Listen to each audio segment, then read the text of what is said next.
If you're like us, you're probably tired of flipping through outdated and expensive regulation books and struggling to understand the rule or guidance you're after. eRigs is the first web and mobile app version of the Federal Motor Carrier Safety Regulations, helping fleets of all types and sizes better access and understand their regulatory obligations. eRigs is always up to date and allows fleet safety professionals to not only read the rules, but also dig into FMCSA guidance and learn more about complex regulatory topics from industry experts. Highlight, bookmark, and take detailed notes right from the app and access them on any of your devices. And easily share a digital version of the regulations with your drivers so that they too can better understand the rules. eRigs was developed by safety professionals for safety professionals. Try it out for free at erigs.app.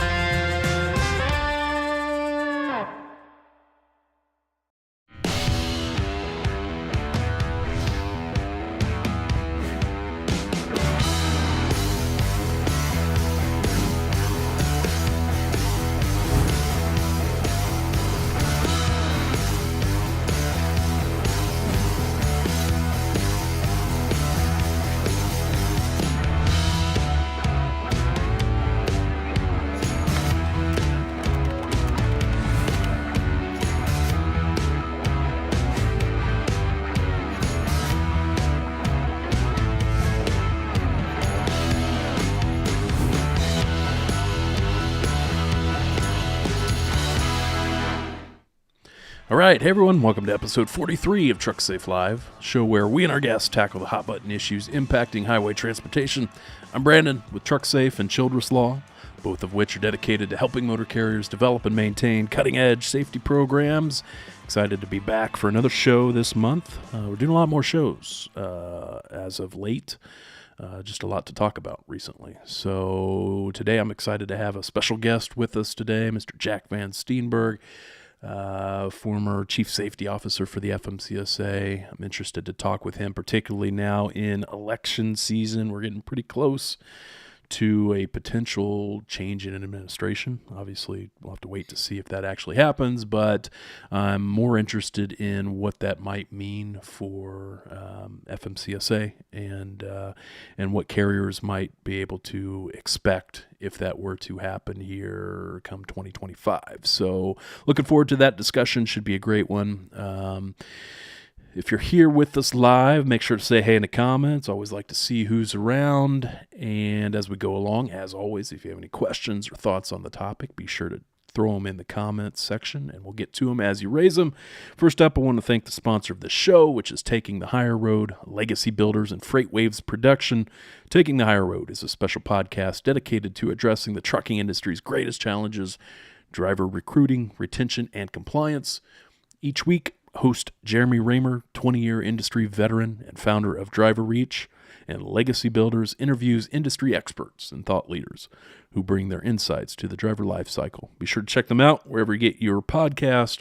So thanks to Taking the Higher Road. Really appreciate it. A few things going on at Trucksafe and in the industry before we get into our main topic today. As always, if you're not a member of the Trucksafe Compliance Network, I recommend you join that. It's free to join. You can scan that QR code there or download the app on the App Store or Google Play Store, or just head over to trucksafenetwork.com.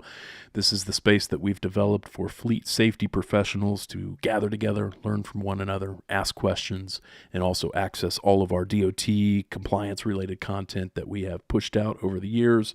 Hundreds of videos and webinars and articles all on topics that are important to anybody that is managing regulated drivers in trucks or buses, all available for free in the app. So we'd love to have you there, trucksafenetwork.com. Also, check out our online DOT compliance courses that we have through our Trucksafe Academy. These are the courses that we have for both safety managers and drivers over at trucksafeacademy.com. These are in-depth educational courses on things like driver qualification and hours of service and vehicle maintenance and drug and alcohol testing and hazmat compliance and reasonable suspicion testing, hours and hours of detailed content on those important topics, helping you, if you're a safety manager, to understand the complexities, breaking it down into layman's terms, and helping you to more effectively manage those processes so that you don't end up in the crosshairs. That's the goal anyway. So check that out. Check those out over at trucksafeacademy.com if you have any interest. Okay, enough about us. One thing I wanted to mention from earlier this week, we kind of pitched this on our last show. The FMCSA has been holding these informational sessions on their upcoming overhaul of their registration system. They're calling these the registration modernization meetings.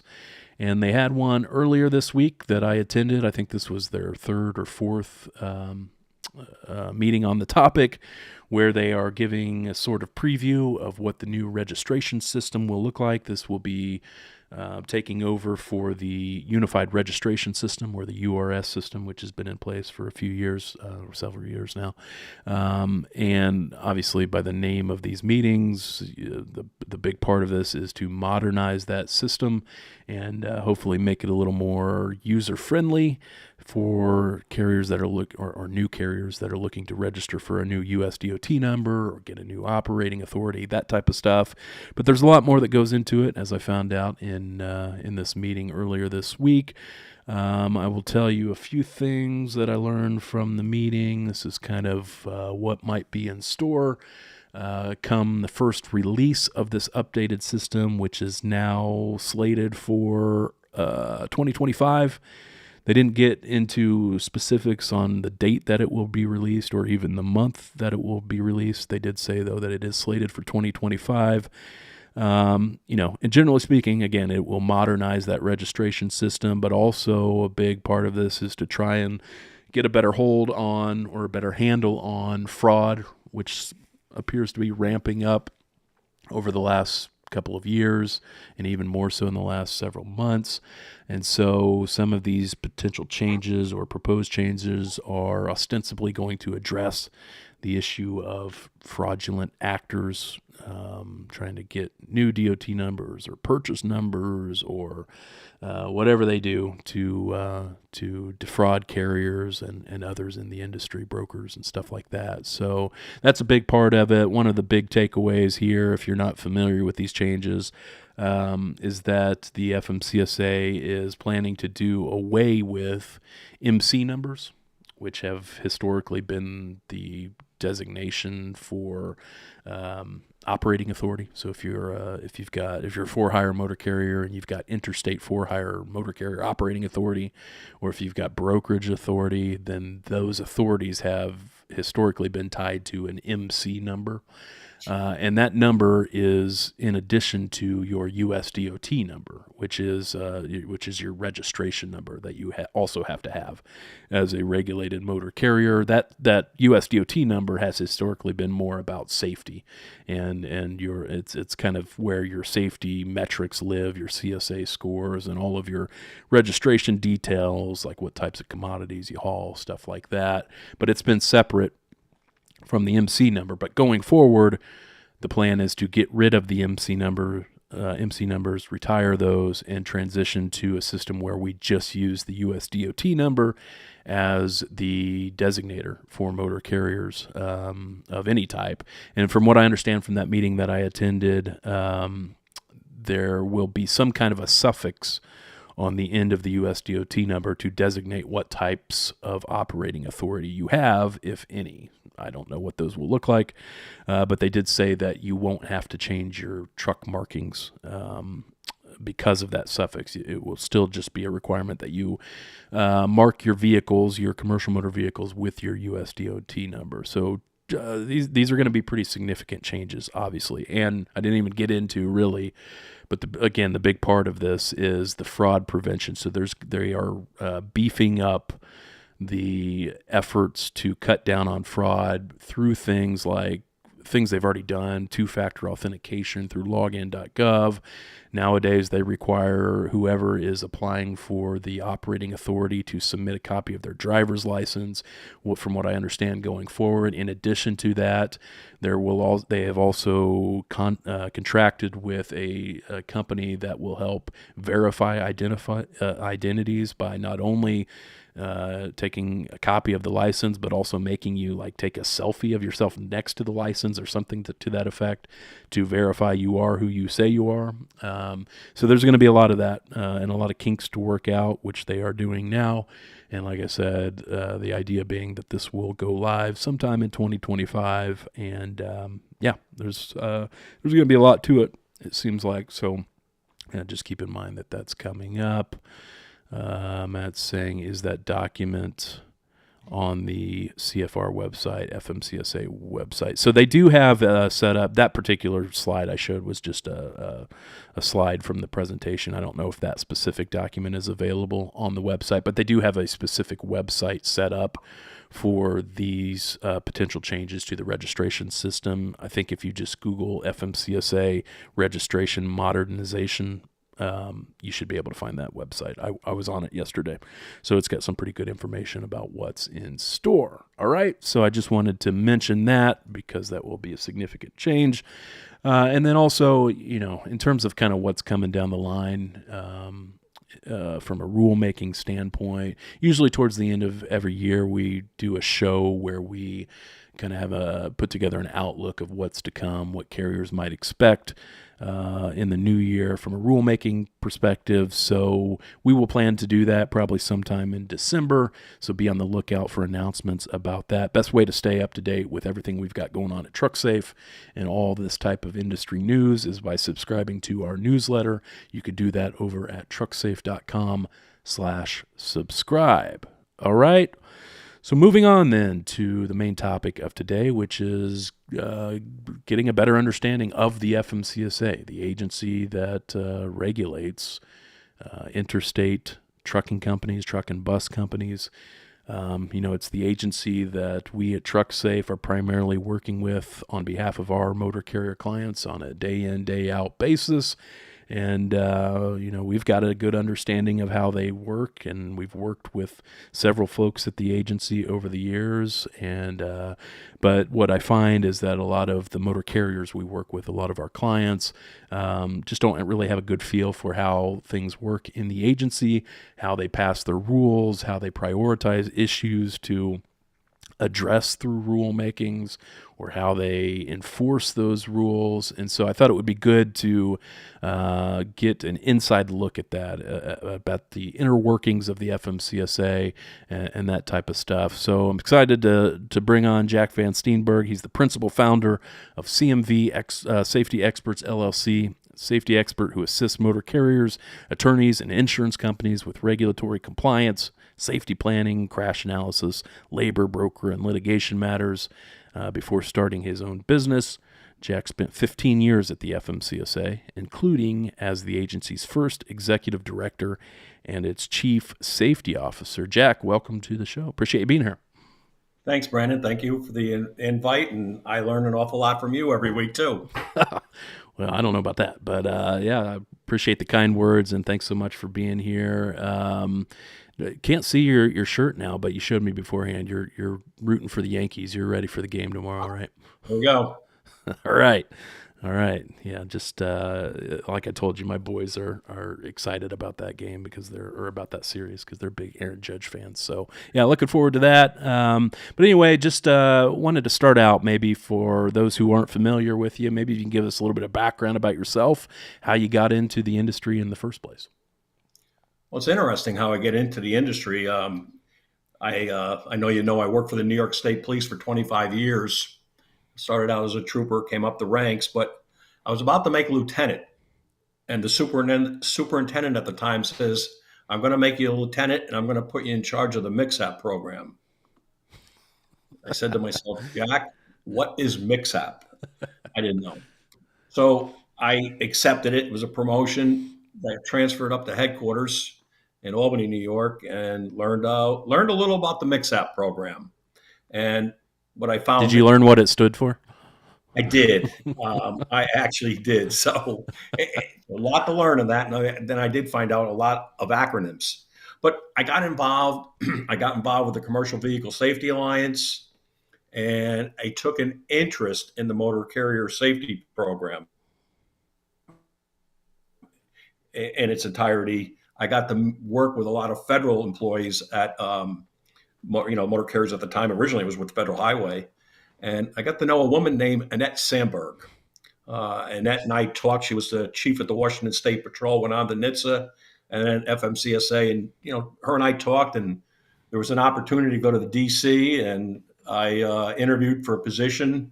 And it just so happened I had 25 years on with the state police, and I could have retired at 20, but I stayed, and I'm glad I did. And at 25 years there, I went to FMCSA. I was fortunate enough to get selected for a position, and that position was the office director of the safety and compliance program. And 3 years after that, I was elevated to chief safety officer. And then my last 2 years, you read it, I was the executive director, and that was a great role. I loved it, but I loved every role I had with FMCSA. A great organization with a great mission, Brandon. Yeah, it's great. Yeah, and for folks who aren't familiar with Annette, Annette's been, like I told you, Jack, a good, great mentor for me and for Jared over the years. After she wrapped up her role with the Washington State Patrol, she was with NHTSA for a short period of time, and then she ultimately landed as the administrator for the FMCSA. And it's just been a pleasure working with her over the years. She's also a lawyer, so jack of all trades for sure. But anyway, I was curious. So you mentioned that you held a few different roles at FMCSA. Wondering, for those that may not be familiar with the agency, kind of how it's structured, and when you talk about a chief safety officer, like what does that role entail, and that type of stuff. So it's evolved a little since I made chief safety officer, and it's actually in the legislation that FMCSA has to have a chief safety officer approved by the White House. And it's not a political position. It's the highest career position in the FMCSA. And basically the role I had in that was to oversee all the safety programs. And that include our compliance programs, our enforcement programs, new entrant safety audits, intermodal programs, anything to do with safety. And it involved working with the industry. It involved working with the safety advocates. It also involved working with the motor carriers, and I did that, and the states. One of the roles too, which is in the legislation, is the chief safety officer will be the assistant administrator, and that role is solely working on adjudications. And I know you're familiar with that, and we can talk a little bit about that. But at the end, what happened was DOT was transitioning to every agency to have an executive director. And at the time, this was early 2021, like 2020, and I was selected to be the executive director. So I kept the dual roles of executive director and chief safety officer. The difference with the executive director was that basically I oversaw every single office in the FMCSA. So not only safety, but I was day to day on the budget, personnel, hiring, research, registration, as you mentioned earlier. And again, I loved it. I loved every role that I served in there, and it was a lot of fun, and I learned an awful lot. And quite frankly, Brandon, I'm still learning an awful lot. Wow, that's a lot on your table, I can imagine. One of the things that we're always experiencing, and that we know to be true, is that the FMCSA, at least even just compared to other its sister agencies, for example, the FAA and others like it, is a relatively small agency. Do you remember like how many total employees they had around the time that you were there?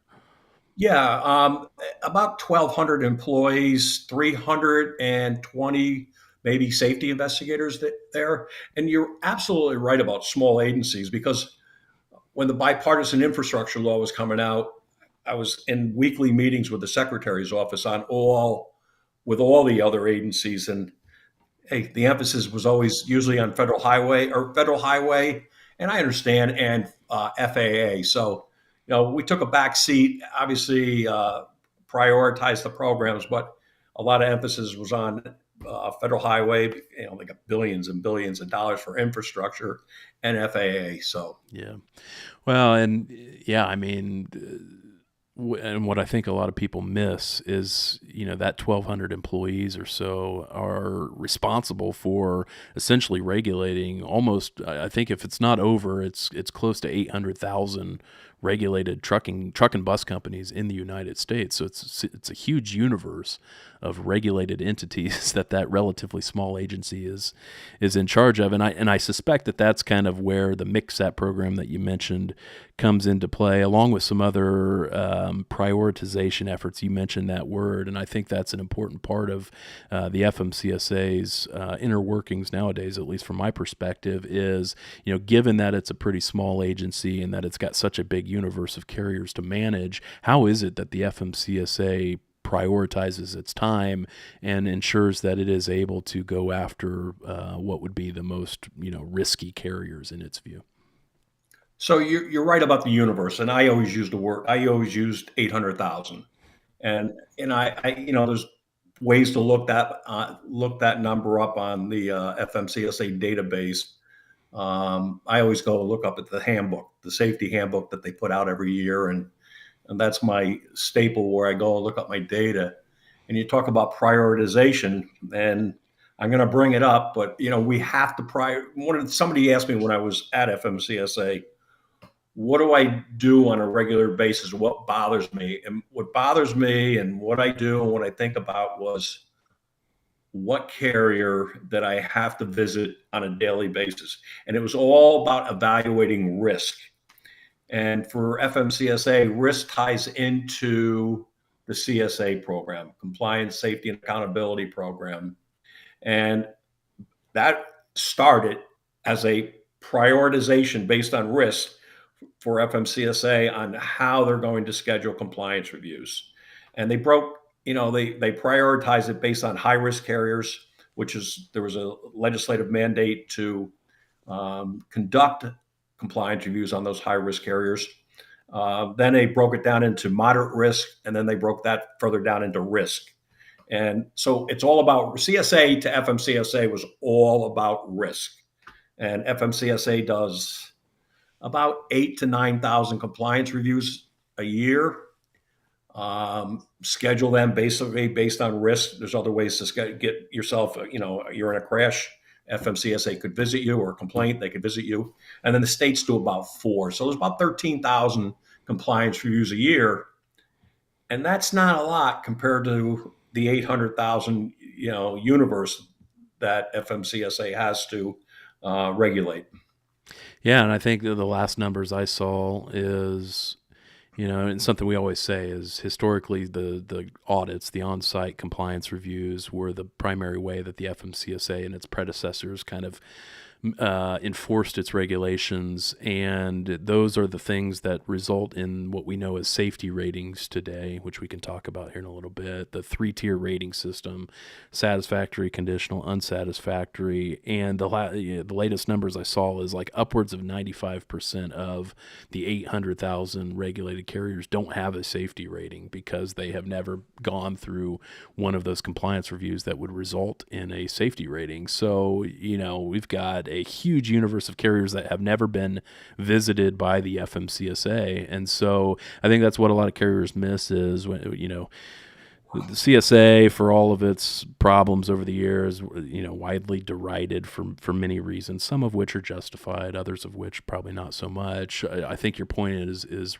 valid, which is that you guys had to find a way to prioritize carriers because you're just not getting out to audit a sufficient number of carriers to have a pulse on how folks are complying with the regulations or not. Well, that's correct. And I don't know if a lot of your audience knows this, Brandon, but FMCSA, and I may say we once in a while because I think I'm still there, but I'm not. Habit. But they send out a warning letter too. If the data in CSA starts getting bad, put you near the riskier side, or maybe a basic that's in alert status, they'll send out a warning letter just to let you know, hey, we're seeing negative trends come up, negative safety trends come up, and I'll make it up on unsafe driving. We want to bring it to your attention. There's no action that the carrier has to make, but the response has been very, very favorable. Thank you for bringing this to our attention.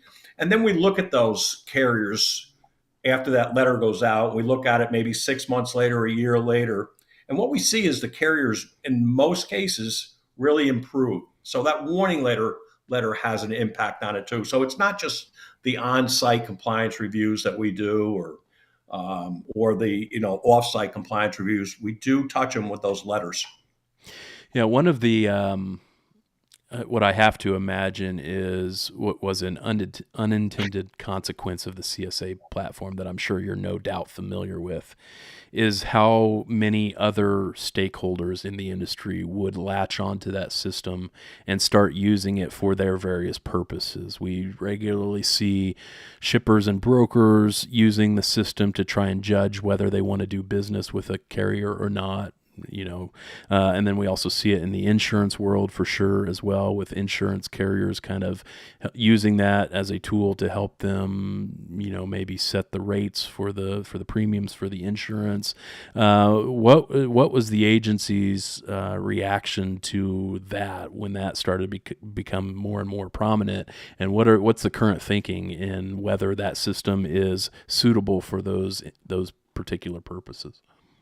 Well, actually, initially, and it still may be today, but initially, those unintended consequences we thought were good.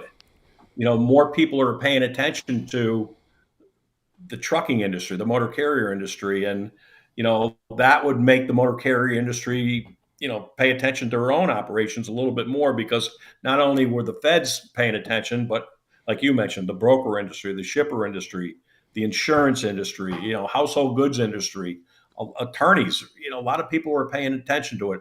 But that also brought more scrutiny on FMCSA with the flaws in the CSA system. And yeah, I hate to say it, and I remember back then when I was there, I was talking to a couple of people that were very close to CSA at the time. I said, "Hey, I get the data. I get where the maybe the errors were, where you can improve it." And I realized it's not that big. To me, it wasn't that big, but it was also very big to Congress. And in DC, perceptions can drive a program. And I remember at a hearing, I think it was, well, it was, I know we were testifying. I don't know who was testifying at the time, but the congressman asked, I think it was the administrator or the deputy administrator, "You're telling me that a piece of concrete fell off a bridge and hit a truck, that carrier is getting charged with a accident under CSA?" Even though it was minuscule, it wasn't going to change anything. And the answer was yes. So that started it all. Then everybody came up, and I get it. There was flaws in the system. And hence the Congress said that, we have to do a study of the CSA program, and the National Academies of Science was awarded that contract. It was written into law. And, they came up with their recommendations and so forth, and basically said CSA is not a bad program. There is issues that you should be addressing, and then look at the item response theory. Yeah, if you can understand it, right? Well, that's why it's never going to happen. I mean, Yeah. to me, it was a ridiculous recommendation from a bunch of scholars that had nothing to do with, no knowledge of the industry.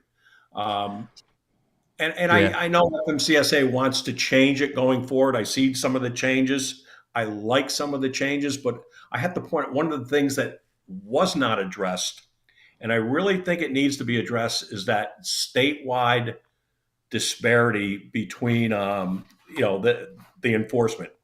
And Yeah. can I give you an example of that? Sure. Driver out of service. California 3.70%. Arizona 14.27. Look at the range, over 11, it's about 11%. And the driver out of service rate's around 6%. So what a difference there. And then you go to the vehicle out of service. Vehicle out of service nationally is 22%.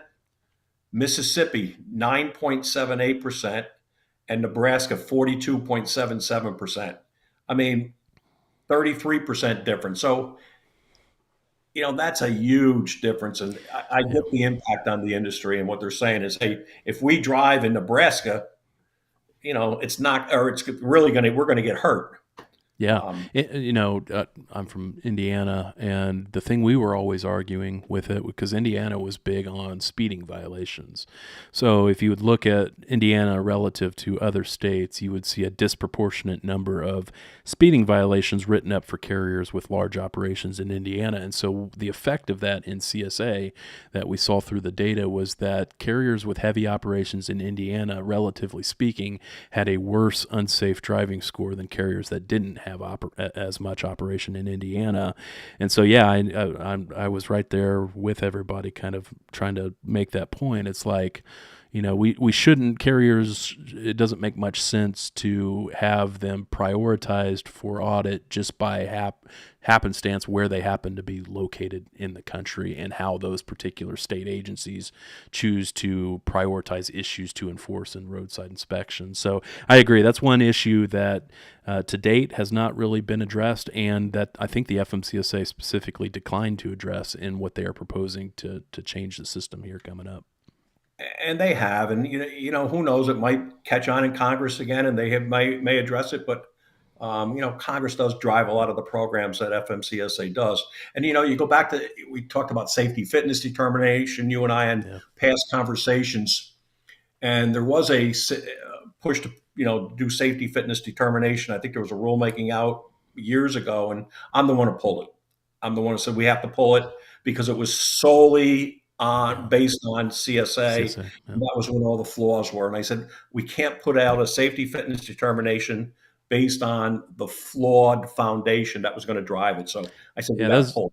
that was bad timing, because that was right when I think Congress mandated the study by the National Academy of Sciences. So right around the same time, and we're still dealing with that. I mean, it's CSA has been in place since 2010, and here we are almost 15 years later, and we are just to the point where FMCSA is ready to pull the trigger almost on changes based on what the National Academy of Sciences recommended. And so 15 years, long time but it's a significant system, a pretty complex system. And so I imagine that there's a lot that goes into, making changes to it. Well, I mean, I could tell you why it's delayed. I mean, you look back at the last two administrations. You had the Trump administration, Biden administration. Politics aside, we've had seven maybe administrators, or then at times you had the chief safety officer acting. You've had the deputy administrators acting. We've gone through more administrators. An administrator is going to come in. We talked about politics. Administrator comes in, they're going to have to get caught up. And administrator doesn't want to come in and start learning about CSA. And to try to teach or bring an administrator up to speed on CSA is very difficult. So in 8 years, maybe 7 or 8 administrators, it takes them about a year just to get up to speed on regular day-to-day operation. So CSA has always been in the background. It's always in the background. So hence the delay. So Yeah. it comes down to priorities. Yeah, and that's something we've mentioned on past shows as well, is kind of that revolving door, unfortunately, in that administrator position. And I think they just installed is the current one. It's a deputy administrator, right? The one that's in place right now, Vin White. Yeah, and there's they can at some point they can make, and I don't know if he was at one point an acting administrator, but you can only Okay. stay in the acting administrator for so many days, and then it reverts automatically back to the deputy administrator. But he's the person in charge right now. So he's been in charge for, I want to say, less than a year. And now this is kind of a good segue into, this is obviously an election year in the U.S., and election day from when we're recording this is, a couple weeks away. And if we were to have a change in administration, then we're looking at a likely another change in FMCSA administrators, because like you said at the start, the administrator is a politically appointed position, right? It has to be appointed by the president, confirmed by the Senate. And so I want to ask you about that. You being with the agency for 15 years, like you said, you were there through several different administration changes. Walk us through what that looks like, from the top down. Well, from the top down, I look at it in our role, what I did and what the team did. Every 4 years, you're working on transition. So you have to prepare a transition booklet, basically an FMCSA 101 on everything about FMCSA. I'm talking budget, major priorities, major rulemakings, operations, and it's a very in-depth. And then you got to do bios for the executives of FMCSA, the career executives. So that takes a lot. There's frequently asked questions. So you're preparing that probably starting, they probably started about 3 months going on doing that. And every office is involved with that. And my last two times, I was basically coordinate the whole thing. And that's got to go up to OST. There's a transition person up in OST. And there's a lot of back and forth. And then at the transition, I'm going to tell you, day one, no matter what, if a Democrat wins or if a Republican wins, I guarantee you there's going to be a transition. I'm, because the president has to appoint their cabinet members. So this is not we're going to renew it guarantee. So you're going to see a whole change. You're going to see a whole change of administrators for the department. I mean, you've seen them all. They're all leaving. They're leaving. They've been leaving for the last, year and a half now. I don't even know if there's any still in the same place that were there at the beginning of the Biden administration. But so that's what's going on right now is total transition. The rulemaking work still goes on, but you've seen it. No rulemaking's going out the door.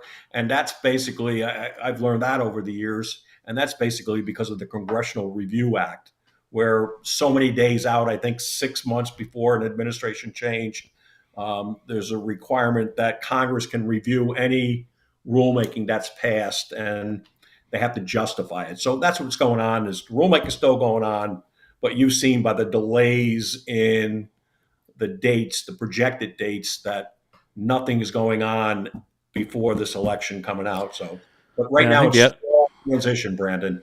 Yeah, I think the other thing we see often when a new party takes control, we often see them put a freeze on regulations that had been recently passed. So even if FMCSA were to pass, get final approval for regulations here, it's possible that if a new party takes effect, that they would just freeze those anyway, and then potentially just they go away into the sunset after that. It seems like, and so yeah, just not much going on at the agency, and not really for the last 6 months or so. And we saw, like you mentioned, we saw a lot of things get kicked down the road on the agenda. We've seen one of the ones that you mentioned, one of the ones that I think will be the most significant ones coming up would be a potential change to the way that we do safety ratings. This is in the advanced notice of proposed rulemaking stage.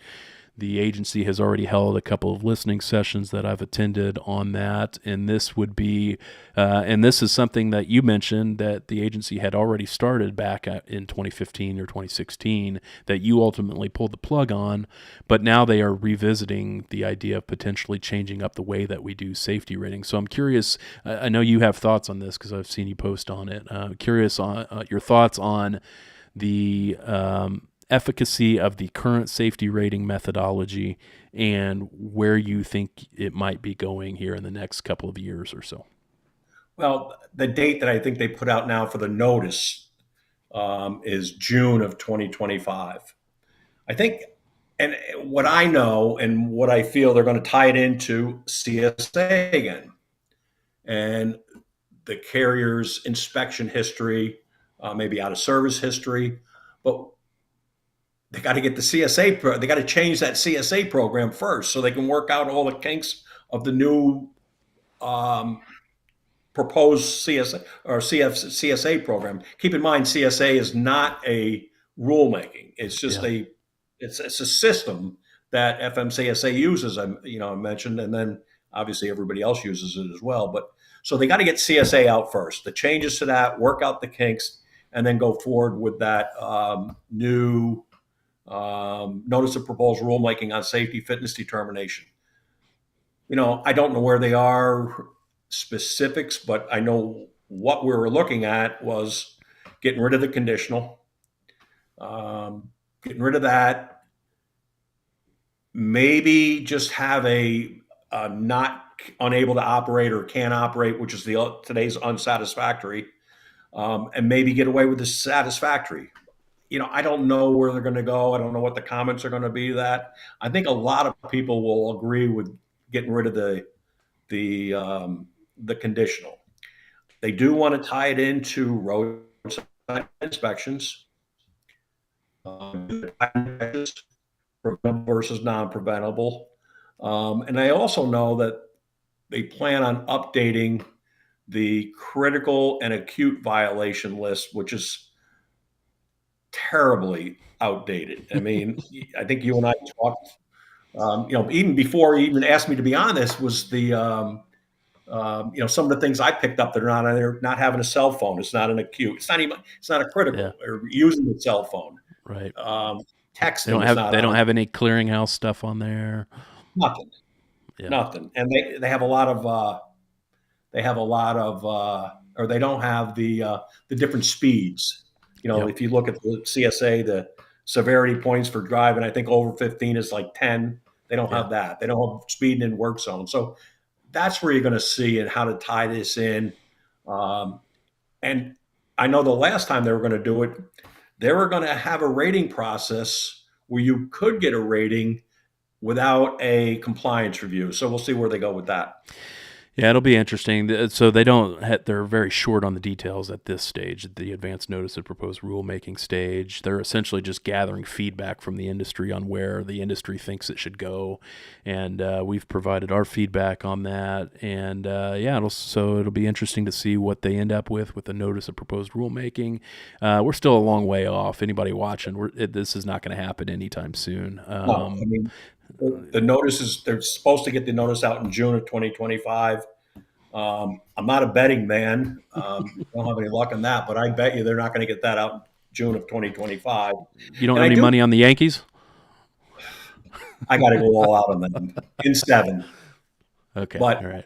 but I do want to say, so one of the recommendations I've made, I believe in this, is if you're going to go with the safety fitness determination rulemaking, I think a negotiated rulemaking could help with this. I wanted to ask you about that because I've seen you post about that. I'm not that familiar with the negotiated rulemaking process. Have we seen that FMCSA do that on any recent rulemakings? Was it ELD? Yes, they don't do it too often, but the last time they did it was the entry-level driver training. Oh, okay.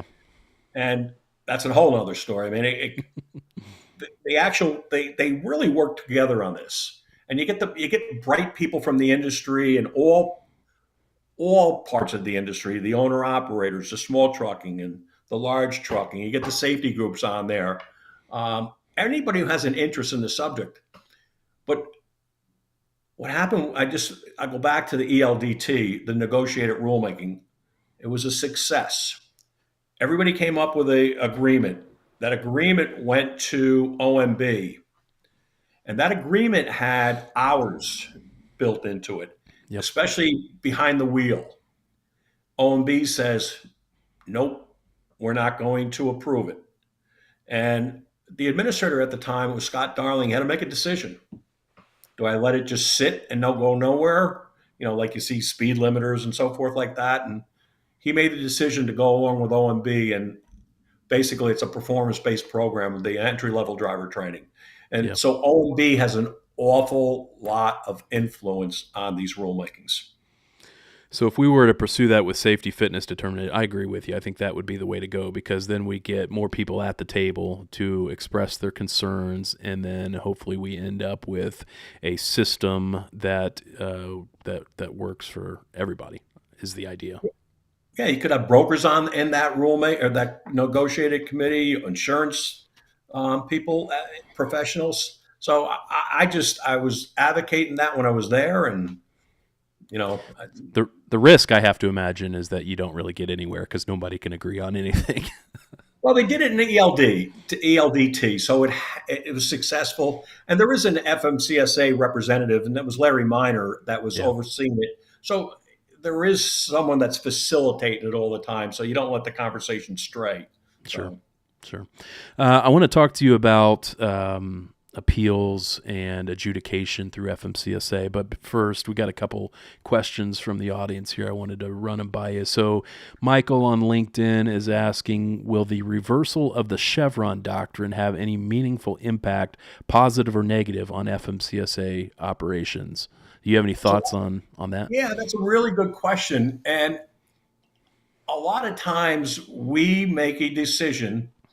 Um, we do our own interpretations on a rule that we passed, or I'm trying to give an example, or we'll make a decision based on uh, a federal motor vehicle safety standard, but and we have that final decision. The courts left that up to FMCSA on a lot of points. So now with the Chevron decision, I think it could take a lot of discretion away from FMCSA and all the federal agencies and get the court involved. I mean, you're going to get the court involved. It's long enough with FMCSA, but you get the court involved, it's just going to extend that interpretation of a rule or a policy. But yeah, I think it can have a lot of impact on that.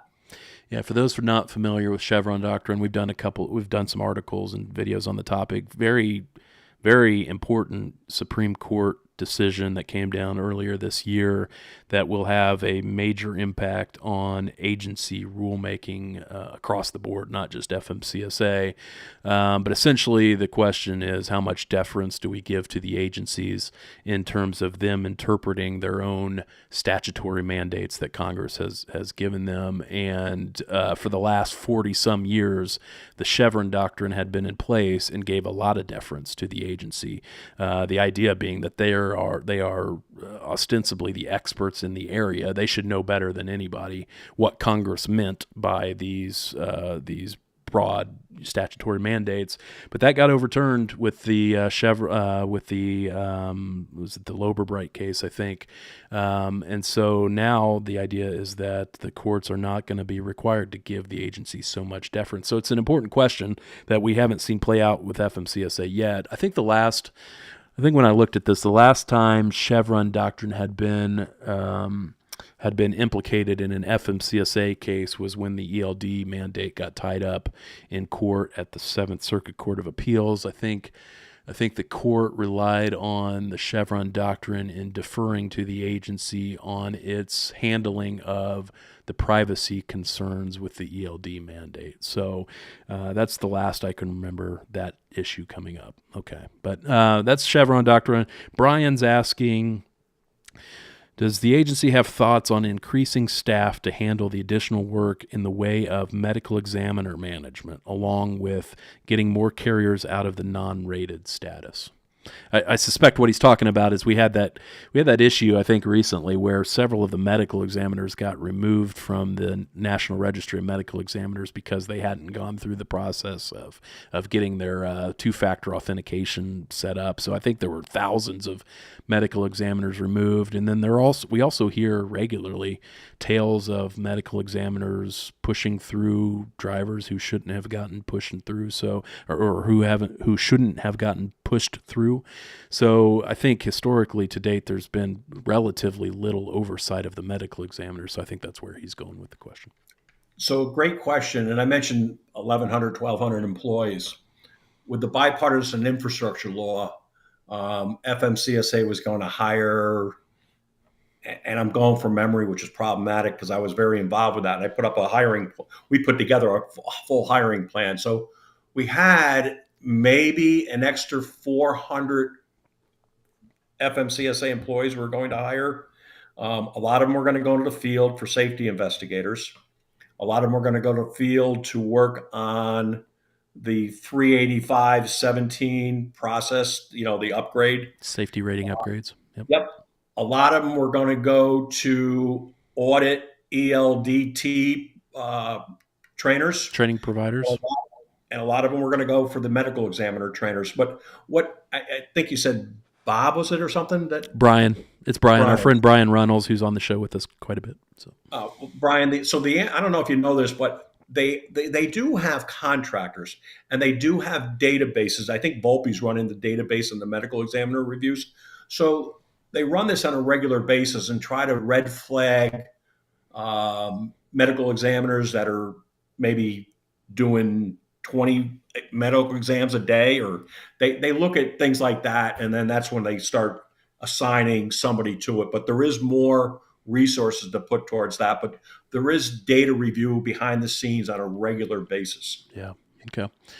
Okay, so I wanted to talk. We're kind of running out of time here, but I definitely want to talk to you about adjudications because that's where I became familiar with you when you were in your role with as chief safety officer and assistant administrator.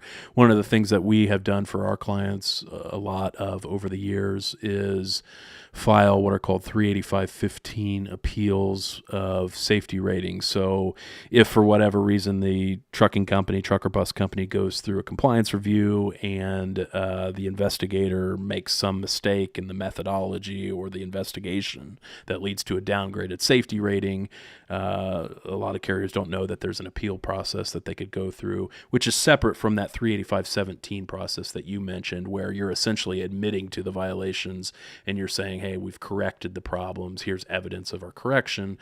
Please, you're begging the agency for mercy at that point. But with the appeal process, you're actually challenging the findings. And so we would put these appeals together.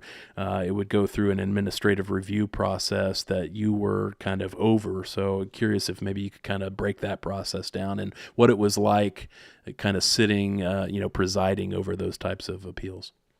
So it was interesting, the 385 that you described it, and it's based on FMCSA making an error in the rating or something like that, and maybe assigning the wrong point system in one of the categories or the factors.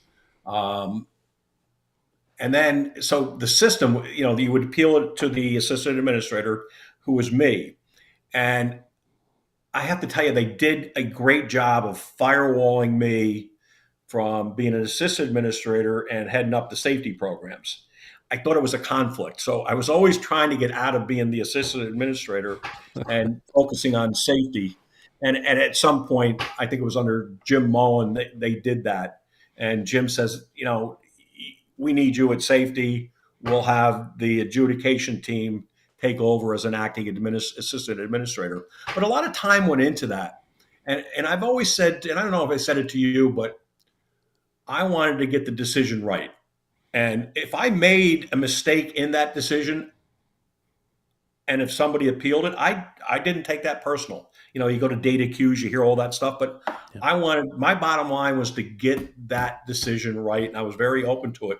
And what we did, we had a team, and I have to tell you, a very, very bright team that were attorneys that are attorneys, and they would discuss these. The case would be assigned to a attorney in the adjudications team.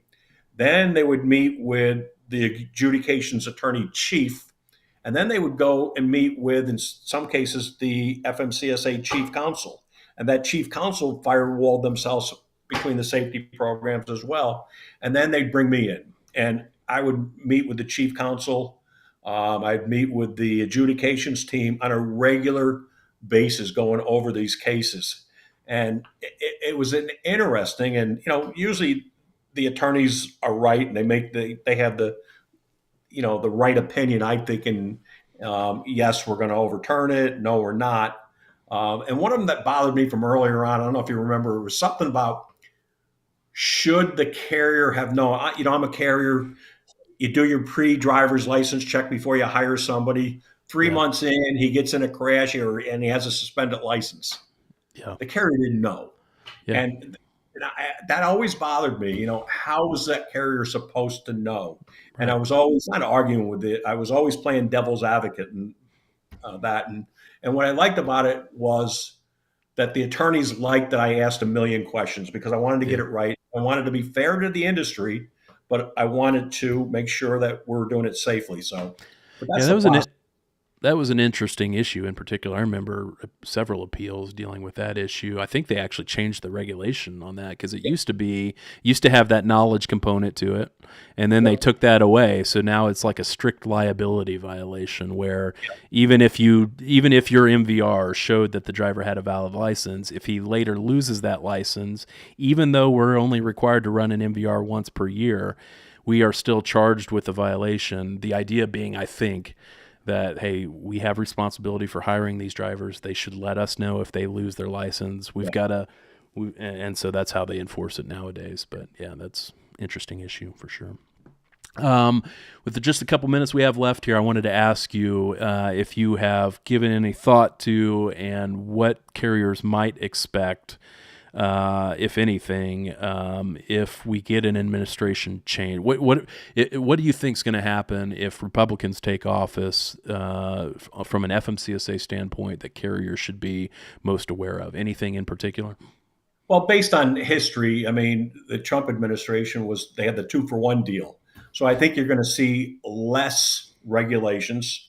I think they're going to put in a lot more scrutiny into the economic analysis on regulations. And I think you're going to see autonomous vehicles. I mean, I'm just putting 2 and 2 together.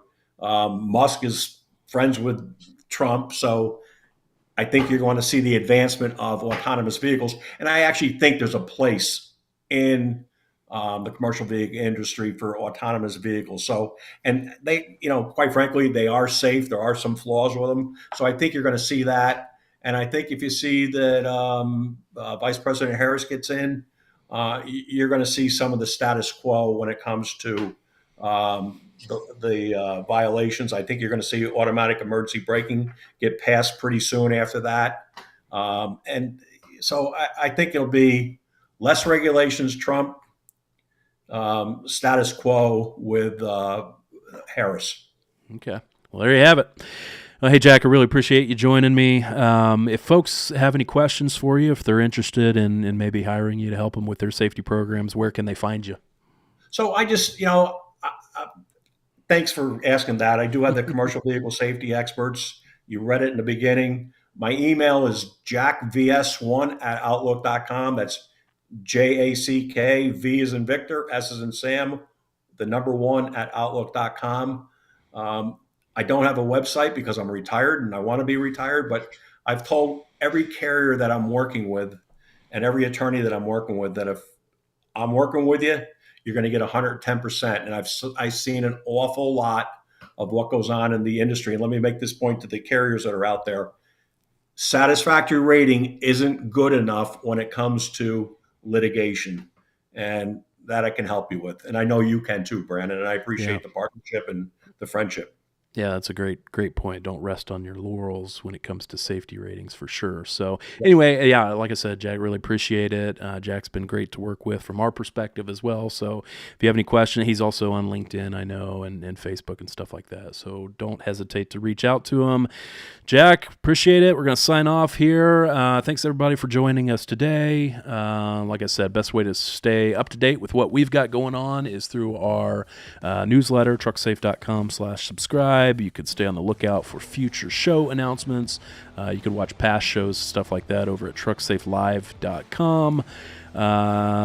That's all I got. Thanks everybody for joining. We'll talk to you later. See ya.